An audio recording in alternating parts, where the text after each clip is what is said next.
So hello and welcome to the next webinar in the data science series. Today we will be covering how to test different models in Alteryx to find the best model.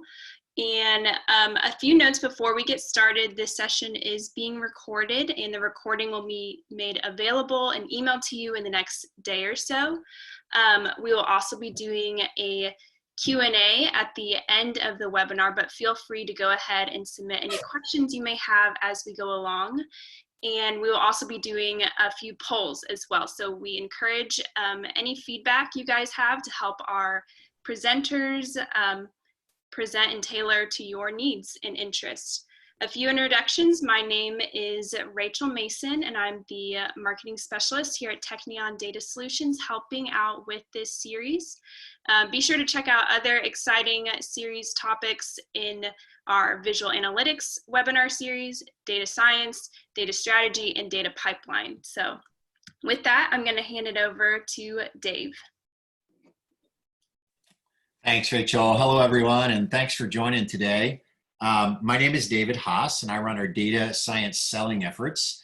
I'm excited to be on the call today with Kyle. And before we jump into our technical content, I just wanted to share a couple of slides about Technion with you, just in case you have not received the latest information about who we are and what we do. We are roughly about 60 people strong, and we have a very diverse makeup on our staff. We have one PhD scientist who you guys will get a chance to hear today, Kyle. But if you look at some of the stats on us, 75% hold advanced data and analytics certifications, 27% hold advanced degrees. And one that I love to see is about, on average, we have 26 years of experience together. So a lot there. We have very solid partnerships with many technology platforms that you probably are aware of already. Alteryx, of course, Snowflake, perhaps you guys watched the IPO last week, very exciting. And then one you may not be familiar with called Validator. And Validator is our very own product. This is a must-have if you're dealing with data quality assurance and trust issues. If you haven't seen this one before, drop us a note in the chat and we'll be sure to get you some information on Validator so that you can take a look at what that does and all the benefits that it has. Very briefly, we've worked with hundreds of clients from startups all the way to Fortune 500 companies in the public and private sector.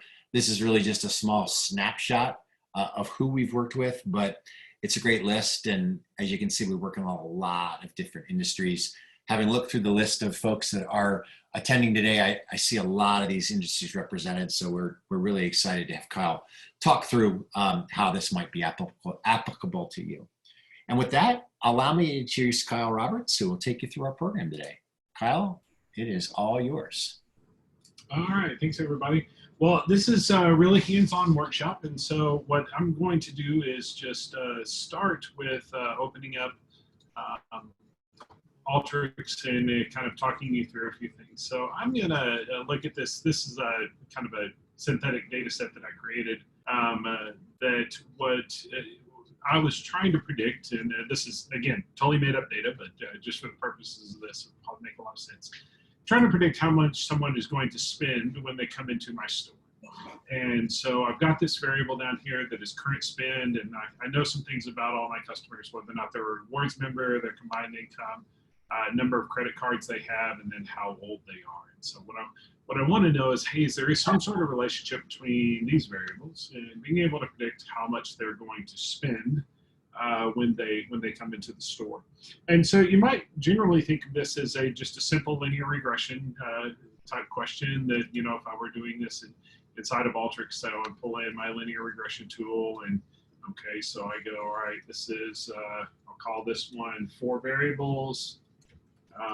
And then my target variable, I would want to make, you know, their current spend, and then it being predicted by all other 4, and then add all my browses after, something like that, and then run this model. But I want to talk about, you know, kind of what we're doing and what we're thinking when we run a model like this, because there's actually some statistical theory that we need to consider before we start talking about, what makes our best model, or what makes our most parsimonious model, or what's the best for moving forward. And here's the problem, and I'm going to use PowerPoint to show this to you. So in multiple regression, what we typically think of is the dependent variable. Think of it like a circle, if you will. And what you're trying to do is you're saying, all right, my dependent variable score, in this case, it is, click back on here. In this case, it's that current spin. It has variability. All right, if it didn't have variability, meaning if everybody had the same score, then I could look at this presentation here as just a single dot, like we're trying to predict a dot. But think of all the variability as all the people kind of moving around inside this circle, and that's kind of a measure of why people have different scores on how much they spend in my store. What I'm trying to do is figure out what are all the factors that went into how much they spent inside my store. And so I can add variables to this model, and what we have happen when we add new variables to the model is that as they're added, they generally have some sort of overlap with my dependent variable. So we may have one like this that has that much overlap, and we get this represented in terms of if we think of this big dependent variable, this blue one, as the variability that we're trying to explain. If we think of that as a pie, then we would say, okay, like this variable that's predicting our dependent variable. So in the case over here, maybe it's their combined income predicting current spend. We want to look at how much those two variables overlap with each other, and that's going to give us an idea of, this is like a picture representation of how those variables explain our dependent variable. And the cool part is that we can continue to add more variables to our model. And so we may have another one down here, and let's say it explains a little bit more. And then we have another one, let's say here, that it kind of explains that much. And then we have one that's kind of maybe related to both of these. And you can see, so as we're adding variables to our model, they maybe explain different parts of our dependent variable, this blue circle, or maybe they explain less, or maybe they explain more, or maybe even we have a variable that doesn't explain anything at all. It kind of sits way over here by itself. It's no good in our model at all. But this is a picture way of representing, or us thinking about, hey, our dependent variable here, what's the graphical way we can think of how regression or linear regression is working in order to explain that variability here. Now, here's the cool part. If we take basically all of the area that all of these orange circles eat of this blue circle, and we add them up as like a percentage of the whole, and so let's say all of these together eat 30%, then we actually have a number in our linear regression model that tells us how much all of these orange circles together eat of the dependent variable. It's called the multiple R squared. Okay, and we'll get to that in just a second. When we'll actually see that. But if you're really wise and you're really thinking about, okay, if this is the case, and this blue circle never changes, it always stays exactly the same size, which is true. If you have the same data coming in, then in your dependent variable, and it stays the same all the time, this blue circle would never change. It doesn't matter how many variables you add to your model, they can only help you, they can never hurt you. So for example, adding these two models, or these two variables over here, it doesn't make the multiple R squared go down, right? It just keeps it at 0, or it keeps it at whatever it is for all these other variables. Meaning that when I add this variable to the model, let's say it's not related at all, well, it doesn't hurt me, right? In the sense of how much of the dependent variable do we explain? It doesn't hurt me at all. Okay. All right, that would be the way that you would think. However, there's a little bit that's kind of wrong in thinking about that. And so you might want to, some people might go, well, even if I add a variable, and let's say it only explains like that much right there, like a little bitty bit, it's still worth it because it gives me more information about my dependent variable. And so you should probably want to include them in your model. Okay, so my goal today is to talk not only about how do you select the best model, but how do you select the model in which you don't include variables like this? Because even though you would think they can only help you, they can never hurt you, that's not always true. Okay, there are times when adding variables to the model will actually hurt you. Okay, and we'll get into that a little bit. But this is just the first graphical representation of what we're about to do over in the Alteryx side. So here's the pretty pictures, and now let's get into all the data. Okay. Hey, Kyle, I have a quick question for you. Sure. I think it'd be interesting just to poll the audience and get a feel for what percentage of the models that they build actually make it into production. Okay. So if I just launch that poll quickly. Yeah, go ahead. Okay. I'm going to push that out. You guys have a few seconds here to respond. The responses are coming in. This is great.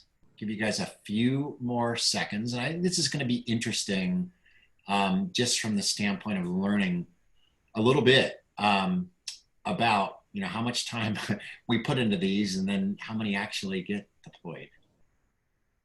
Okay, we've got our results in. I'm going to go ahead and I'm going to end the poll right now and push these out to everyone.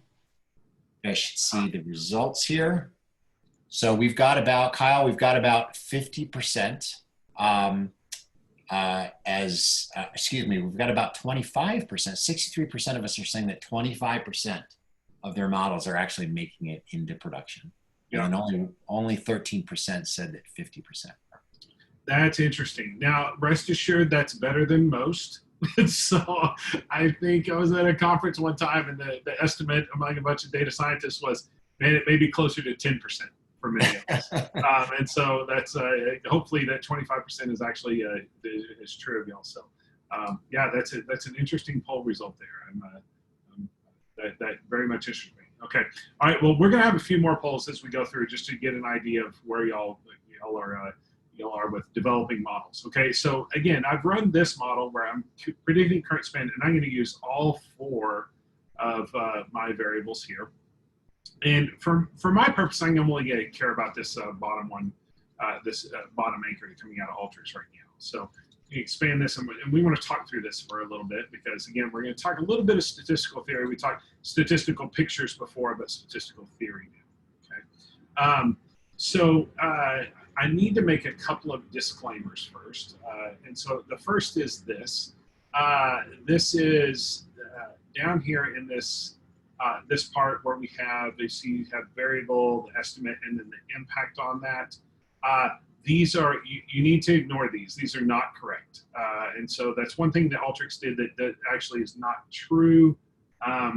In order to measure the impact, you would actually do some transformation of the variables, meaning you'd have to scale them all and put them all on the same on the same scale. And you need to look at beta weights, but even if you looked at beta weights, that's what those are. Even if you looked at beta weights, that wouldn't tell you 100% of the story. You need to look at something else called structure coefficients, and even then there's some difficulty in interpreting those things. So having said that, when you're in Alteryx, ignore this part. You don't want that, okay? That's not true, because actually we're gonna find out that being a rewards member has less of an impact than it does combined income, okay? Much less of an impact. All right. Okay, so let's see what we can see here. So the first is we want to look at, this is the R squared, okay, 0.204. So what that is telling me is my 4 variables that are in my model, they explain 20% of my dependent variable, okay? So the way to think about that in terms over here is the 4 variables. So let's see if I can draw it well. 4 variables probably explain together and somewhere right around that much of the dependent variable. You see how that's not quite a quarter of that. So this would be the way to think about it. Now, I can't tell you exactly how these variables sit on top of the dependent variable. I mean, we may actually have one that's over here or something like that. But they roughly explain about 20% of the dependent variable, okay? That's what this metric here, adjusted R squared, that's what that is telling you. 0.204, you can think of that as a percentage. Okay? And remember, today we're talking about how do you compare models? Like, how do you know which ones are better than the other? This is probably the number one way. Which model you have explains more of the dependent variable, okay? Now, the second way is called this adjusted R squared. Now, this one I prefer over the R squared, okay? You can still think of it in terms of a percentage, So like almost 19% of the dependent variables explained by the independent variables. Okay, so almost 19%. So that's pretty good. But what this has in it is it has a factor in there that will actually it kind of punishes you for adding more variables to your model. So it's it's almost like a parsimony measure. So the more variables you add, the more it's going to actually punish you. Now, here's one thing though to consider. Alteryx gives you one of these, and I think this is what we call the query adjusted R-squared measure. I think that's right. I'm not 100% certain, but I was kind of checking some things on some numbers, and the numbers I was coming up with probably come up with that number, but it's really close to that. Now, if you are really interested, I want to just turn you on to, here's an article that I wrote with a guy named Robin Henson that in Ed Psych Measurement, which is a psychological journal that's really heavy on stats. And we wrote an article called Correction for Bias in Estimating Effect Sizes. That's the name of the article. And then it's in, so there's the pages about, 62 issue 2, so volume 62 issue 2 is in there. And the reason I bring this up is because in this article, we talk about, I think it's 18 different measures for correcting bias in effect sizes, okay? And also the reason I bring this up is because this is a bit of a hotly debated topic on which correction is best for doing effect sizes. And actually there was a guy that dedicated an entire issue of his journal to debating whether or not Henson and I were right about some of the things that we were recommending. So it's actually, there was a lot of debate around this, but this is quite a while ago. Okay. But in there, we talk about a lot of the different measures. So if you're wanting more, that's the place to go to get that. But they're all really, every one of them, they start with this number right here, this R-squared, and then they adjust down based on, how parsimonious your model is, meaning how many variables you put into your model. Okay. Now, why is that important, and why do I bring this up? Because you might be going, well, more is better. So this is really all we care about, and all we care about. And if we put as many variables as we want to in our model, and as long as this number goes up, what do we care if the adjusted R-squared goes down, as long as we're explaining more of the detail? Okay. Well, the problem is that when you're considering including variables in your model, you may include variables that actually have zero relationship with the dependent variable. Okay, they have absolutely zero relationship with it at all. But because you're not measuring things perfectly for some statistical reason, maybe they have a 1% overlap or 2% overlap, but because of the way you measured it, it's not coming through in your data because you don't have a perfect way to measure everything. You just don't. And so you think this variable is actually contributing 2% to your model, when in fact it's not, it's just randomness. All right, so because it's going to be impossible to find variables really that are perfectly uncorrelated with each other. I mean, that just is really, really, really hard to do. Okay, so the reason I say that is a lot of people are like, hey, as many variables, we've got 100 variables, put them all into your model. Okay, I don't recommend that at all. I very much recommend the getting models that you explain more with less variables, meaning like if you've heard of the principle of Occam's razor, that holds true here also. Occam's razor basically said that if when presented with multiple solutions, the simplest solution that explains the most is usually always right? And so if you're having to work too hard to explain something, you're probably incorrect, okay? So how do you know, though, without testing thousands of models, whether or not your model is good and it's parsimonious? It's really looking at the difference between this number and this number. These two, they're pretty close to each other, right? 0.204, 0.19, really. Pretty close to each other, not bad. Basically a 1% there, or 1.5% difference there between the two. I would look at that and go, you know what, those 4 variables actually looks like they're doing pretty good, even though a couple of them, rewards member and number of credit cards and age, are not statistically significant. Maybe they do contribute enough to our model. But let's try something, okay? Let's try, just because in this result here, these stars, what that is it's a level of statistical significance, okay? Another way we could look at that is if we click on format, nope. Sorry, we click on this one. There we go. This is the output from R. If we're clicking in here, we see the only statistically significant variable is this combined income, this third one. That's what those stars mean. Okay? And just a note on this too, statistical significance. This is funny to me that in our programs we do this, like 0.2 or 2 stars means it's below 0.01, 3 stars means it's below 0.001. Statistical significance is like a pregnancy test. Either you are or you're not. You set your criterion, which is usually always below 0.05. This variable doesn't mean you're more statistically significant than someone who is below 0.05, right? They either are or they're not. It's not a, wow, this one's really statistically significant. You wouldn't say, wow, I'm really pregnant, okay? You are or you're not. So anyway, that's kind of a pet peeve of mine, but oh well. We'll leave that. Yes? We have a couple, I think, relevant questions. Yeah, give them to me. Can we throw those in while we're real time? Yeah, please go ahead. I'm not seeing them on my screen, so because I'm presuming. Yeah, throw them out. I figured you weren't. The first, let me cover the first because it's very relevant to what we're talking about right now. Gary's asking, is there any way to get a partial R-squared variables so that you can see which variables are more important than others? And he means partial R-squared values, not variables. Okay. Yes and no, okay? The only way to do this is, let me see if I can show you real quick.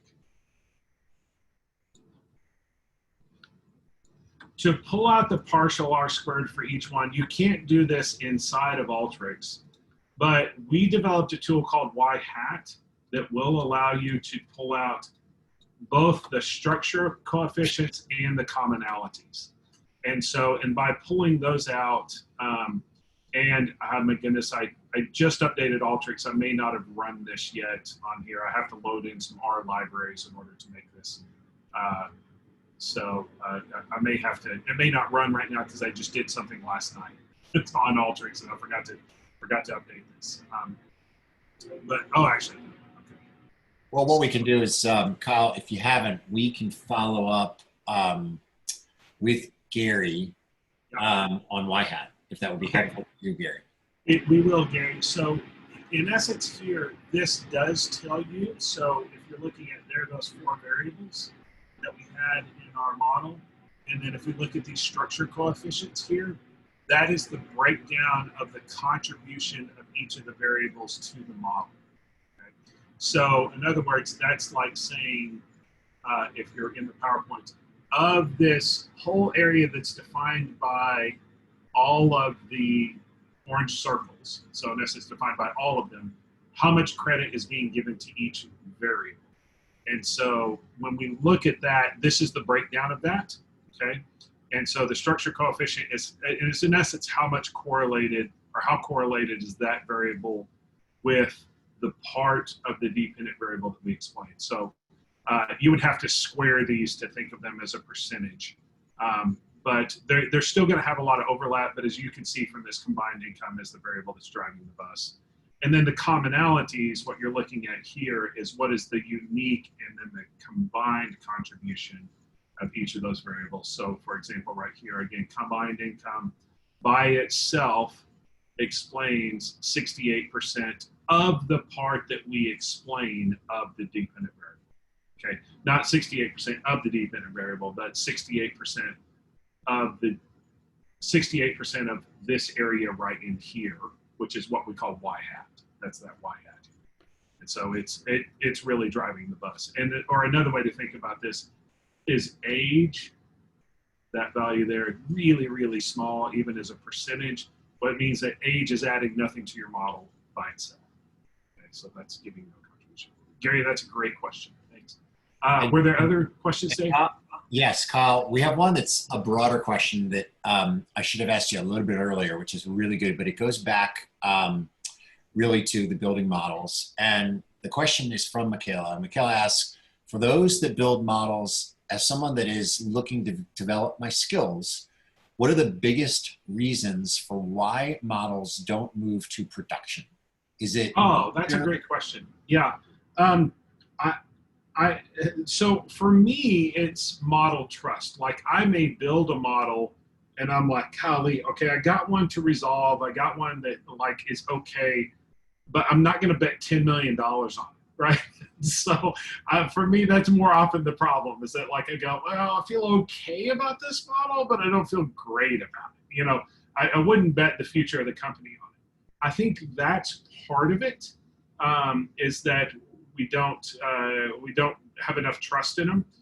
That's a good reason why. I think the other reason why is that in order to put a model into production, you've got to have a really good mechanism in place by which you can monitor it. Because think about this: it's the idea of a model is to get you to correct behavior, right? That you put a model into production so it can tell us, hey, these things are not going the way we want, or they are going the way we want, and here's the decisions that we need to make as a result of that.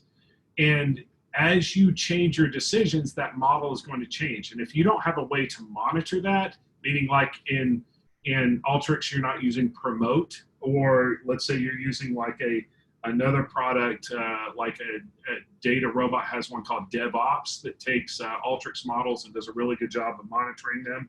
If you haven't done that, then you shouldn't be putting a model into production. And so there's got to be a good, but you can also do this inside R and you can do it inside Python.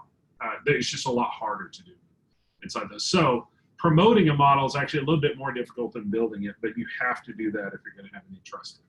So great question. Any more, Dave? That's what we have so far. You guys keep them coming. And if there are follow-ups, Michaela, Gary, to those questions, please just keep them in the chat and we'll get to them. Okay, so let's take, I'm going to delete this because it takes a while to run.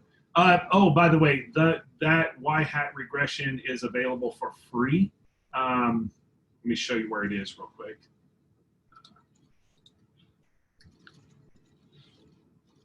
So if you go to technionyusa.com, and then on our menu, if you click on software platforms and then go to Alteryx, then down here near the bottom, you'll see there's an Alteryx toolkit and then also our predictive macros. These are available for free. The predictive macros I've written, I will say this, Alteryx changed the way it holds R inside of it now, and so we're gonna have to fix the k-means tool. It doesn't work right now, but I've got plans to fix that hopefully in the next week, but the Y-hat tool should work fine. And then on the Alteryx toolkit, this is just some things that you may need. For example, like if we had a customer yesterday our client yesterday called us and said, hey, I really need a SFTP tool, and we actually already had one, and we said, hey, just download this one, it'll work perfect. Okay. There's some other tools, and then documentation around those exists. We give these away for free. So. Okay, so we talked about really that the variable that was driving the bus, if you'll remember, was when we were looking at here, combined income. That's the variable that is statistically significant and is driving the bus. So here's what I want to do. I want to build another model where now I'm going to actually, let's say I just want two variables in there. Let's take the top two. So if we're looking at, we were looking at these, I believe, well, I'll tell you what, let's take number of credit cards and whether or not they're a rewards member. Let's just take those two things, okay, in there. And so we'll call this one two variables, this model two variables. And again, we'll make our target current spend and then combined income, and whether or not they're a rewards member. Go ahead and add all the browsers on this one, and then we'll run that. So take just a bit to complete. But the reason I want to do this is we're going to compare these two models to each other just by looking at the outputs. So we don't need to pull any fancy tools. We don't need to do anything necessarily inside of this. This is how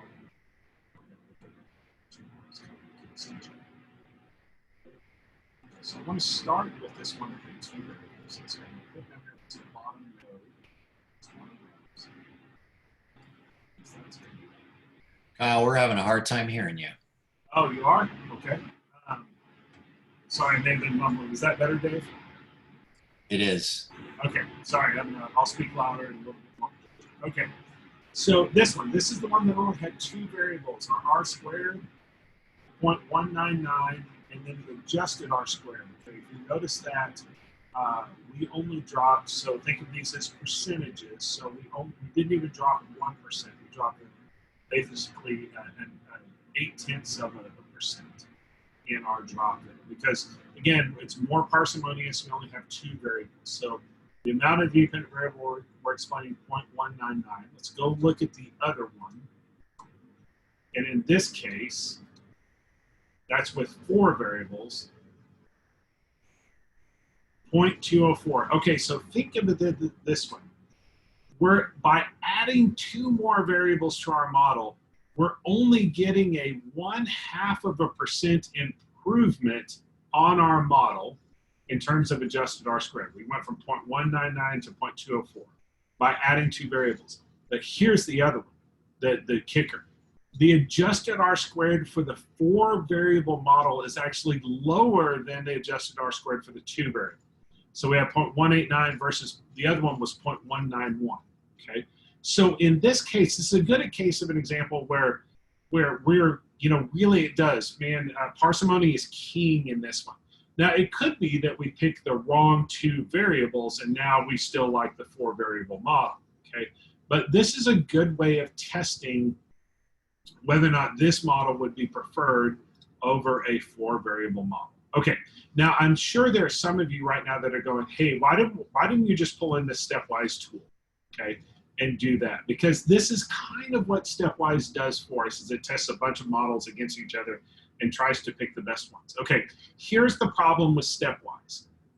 First of all, there was an article written about stepwise, and it's been about 20 years, but the title of the article is by a guy named Bruce Thompson. I think the title was something like, stepwise is evil and must be from the devil. It was something just crazy like that. And the problem that he found is that stepwise doesn't always give us the best solution, because here's theoretically how stepwise works. It starts and it says, all right, let's start with our dependent variable, and then let's grab all four of our independent variables in this case and pick the best variable of the four, and let's put that in the model first. Okay. Now, once that variable's in the model, run that model, and then what I want you to do is now run three more models that has the first variable that we picked, and then variable 2, and then take that variable out, variable 3, take that variable out, variable 4, and take that variable out. So to say, okay, consider the next 3, and now which one's best, and then consider the leftover 2, and which one's best. And if you have 50 variables, it'll tell you, hey, these are the top 5, and these are the ones you should use. Okay, that seems to make sense, right? It's kind of like being on a if you went to school like me as a kid, and it was playground time, and you're picking teams for your basket, y'all are gonna play basketball or soccer. What everybody always does is they pick the best player, and then of whoever's left, the other guy picks, and then whoever's left, you pick, and then the other person picks, and then you pick, and so you're always picking the best player. But the truth is that sometimes the best team of, let's say, 5 basketball players isn't selected based on whether or not you have the top performer, and then the next top performer, and then the next top performer, and then the next top performer. It's actually sometimes selected on who works best together as a team. And so I think if you ever read the book Moneyball, they proved this beyond a shadow of a doubt. Okay, you never just select the best player; you select the best team that works in conjunction with each other. And the stepwise tool will never get you to that. Now, I will say this: the stepwise tool is right about 90% of the time. It does. Stepwise regression does do this correctly about 90% of the time. But there is that 10% of the time when it just misses it, especially when you have a ton of variables in your model.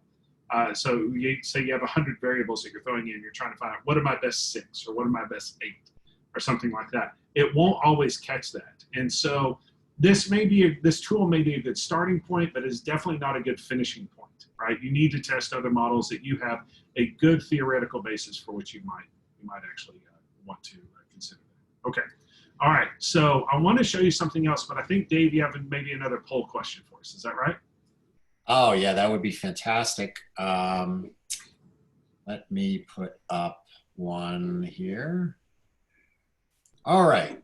This poll is going to talk about the different types of data modeling and things that you do. Let me launch this poll. You guys can see it. Okay. So the question is, where can Technion help you? And the choices are predictive analytics, model production, data wrangling, getting people to use your models, or you just don't need any help at all. You've got it covered. See what comes back. Give you guys a second to reply to this one. All right, got the responses coming in. Here we go. All right, give you guys just a couple more seconds and then I will close the poll. All right, I'm going to close the poll and I'm going to share the results with everyone. So it looks like model production is a big winner for us, followed by predictive, data wrangling, and getting people to use models. So it's really a mix kind of all. Kyle, does that surprise you? No, I think model production for me is the hardest one. Yeah, that's a good point. Okay. Cool. All right, so let's talk for just a second about suppressor effects, because you are going to experience this at some point when you're trying to select the best model. Okay. All right, let me show you what this looks like in a data sense. All right. So let's suppose I have a single variable that I've included into my model, and then I have another variable that I include in that, you know what, it's not related at all to my dependent variable. Like a zero correlation with my dependent variable, but it's very highly correlated with my other independent variable. Okay, so this is the kind of the scenario that we're looking at, where this one explains a pretty good chunk of my dependent variable, but this one has zero relationship to my dependent variable, but it does have a lot of relationship with my independent variable. Okay. This is also a reason why I don't like stepwise. Okay. Let me show you what my data looks like. And so if we're wanting to do, so I might pull up the data investigation tool. And again, this is if I'm first starting out with a linear regression data set, this might be one that I pull in. So pull in the Pearson R. So I haven't pulled in those. Oh, actually. Pull in a select tool because it's a CSV and it's going to think that they're all strings, and they're not. So I changed them all to be not strings. So I always forget about that. That's one of the defaults there. All right. And so let's run this and let's kind of see what happens on these Pearson correlations. Okay, this is a really good example. So the dependent variable, the correlation with IV1 that's almost 0.5. So if we square that, what that's saying is the overlap between the DV and IV1 is 25%, because 0.5 squared is 0.25, right? And then the correlation between DV and IV2 is almost zero. I mean, it's really, really small. Again, that 0.008 squared, that's a really small number. Okay. But look how IV1 is correlated with IV2. There's almost 25% correlation between those also. Okay? So if we were just looking at this Pearson correlation, we might first look at that and go, hey, you shouldn't, there's no reason to include IV2 because it's not at all correlated with your dependent variable. Okay. All right, so let me tell you a story about this. And so some of you may be really familiar with something called the Asvab, or ASVAB. That stands for the Armed Services Vocational Assessment Battery. Okay. And if any of you have been in armed services, you've taken this test, and it's like it's kind of like an aptitude test. There's a little bit more to it than that. It's actually a really powerful instrument. And it kind of tells the armed services, you know, if you're going into the service, what might be good for you what areas might be good for you to specialize in. So maybe engineer, or, you know, maybe you're the one that needs to be, you need to be flying planes, or, you know, that's, or infantry, or, you know, kind of, it gave them a good idea. So here was the problem, is when they first developed the Asvab, they had a problem with it when they were trying to validate the instrument with pilots. They had a really bad problem because they gave the instrument to them and they said, well, here's what we think a pilot should look like. And then they found out that a lot of their pilots were not scoring the way they thought they should score. And no one could figure it out until they were all sitting around talking. And one of the statisticians who was on staff there, and he goes, he goes, let me interview them. And so he starts to interview them, and some of their best pilots, he starts talking, and he comes back and he meets with kind of the rest of the people that were developing Asvab. And he said, yeah, some of your best pilots don't know how to read. And mathematics is really, and logic is really highly correlated with their ability to fly. But if they don't know how to read well, then they're not going to score well on your instrument. Now, your ability to read and your ability to fly have almost zero correlation with it, you know, how good a pilot you're going to be. But your mathematical ability has a very strong correlation. And so what they found out was this variable that was reading was acting like this variable over here. Say the blue is your ability to fly. This first orange, that's your mathematics ability, and then we'll change the color of this one just to be different. This kind of gray variable, that was actually your reading ability. And they said, you know, reading really doesn't have anything to do with your ability to fly. Mathematics does. But what is happening is that reading variable is helping us understand why the mathematics variable isn't doing as well as at providing information about how good you're going to be at flying. Okay? And so I wanted to show this to you because sometimes when you're putting a model together, you may be inclined to, especially with regression, you may be inclined to pull in a Pearson correlation and go, hey, IV2 is not correlated, just kick it out of the model.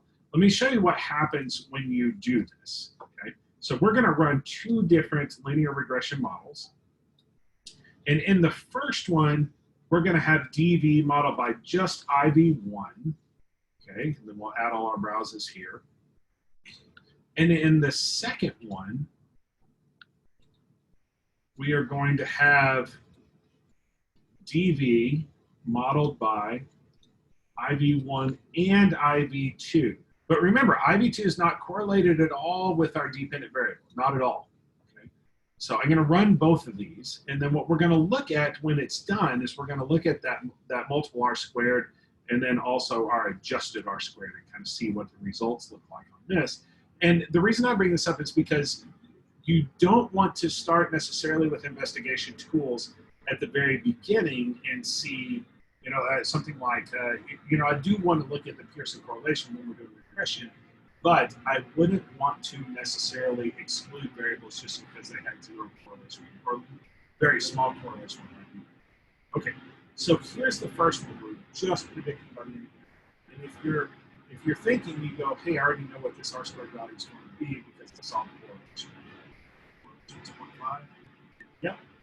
R squared, 25%. That's how much. Okay, 25%. And the adjusted R squared is the same because we only had one variable model and there's no adjustment for R squared. So 25%. But we knew that ahead of time because we knew the correlation between these two variables. Now, if you look at the R squared and the adjusted R squared for including what we call a suppressor variable. Kyle, we're having a hard time hearing you again. Okay, if we're looking at IV2, and I'm sorry, it sounds like I'm getting some sort of, or I'm having trouble with it. But if we're looking at IV2, look how much it jumped up to 0.324 with those two variables in the model, and also we had almost zero adjustment for parsimony. So we just included a variable in our model that had zero correlation with the dependent variable, but it actually improved our model because it had high correlation with our other independent variable. So this is a good example of when we're having some issues with our, when we want to consider, you know, which model is going to be better. Don't just kick out a variable because we think, oh, that's not related at all. It may be a suppressor. Help you select the best model. Okay. The last thing I wanted to show you, this takes about half a second, is I wanted to show you if you're doing logistic regression or if you're doing decision trees, so any type of classification models, that if you're wanting to look at how those models relate to each other, the easiest thing to do, and so in this case, we're not talking about multiple R squareds because we're kind of in a different realm now. But if we're just talking about these models, like a logistic regression versus a decision tree for predicting a dichotomous outcome, once we run these models, we can union them together, put that into a lift chart, and now we actually have a graphical way to help us see, hey, here's the difference between these two different models and how they work with each other, or how they compare to each other. So this is actually a really nice tool that Alteryx puts in there, and this is the easy way to do it. You build your two models, the output node comes out, you union those together, you put them into a lift chart, and lo and behold, there's a great graphical way. Hey, Kyle, we're losing you again. Okay, here's just a great graphical way of seeing the percent, which one of these is better. And you want the steeper curve when you do this. So in this case, the logistic regression model is outperforming that decision tree model for a classification. Okay? All right. Because I'm having, we're almost at the end of our time. It seems like I'm having some issues with the internet. I'm going to stop, and Dave, I'm going to turn it back over to you. Oh, fantastic. Thank you, Kyle. That was amazing. At this point, I'd love to ask the group if there are any additional questions. Please feel free to drop those into the chat, and we'll ask Kyle, and we'll talk through those. Also, I would like to offer each of you, again, thank you for spending the time with us today, but one of the things we would like to offer is a complimentary 1-hour consultation with the Technion Data Science team and with Kyle. And if you would like to do that, you can simply just drop yes or a comment into the chat area, or feel free to drop an email directly to Kyle or myself, and I've got my email address and Kyle's address up here as well. All right.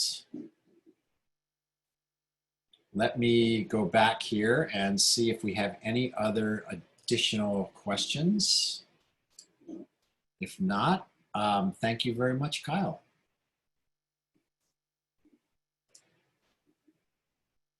Bear with me one sec.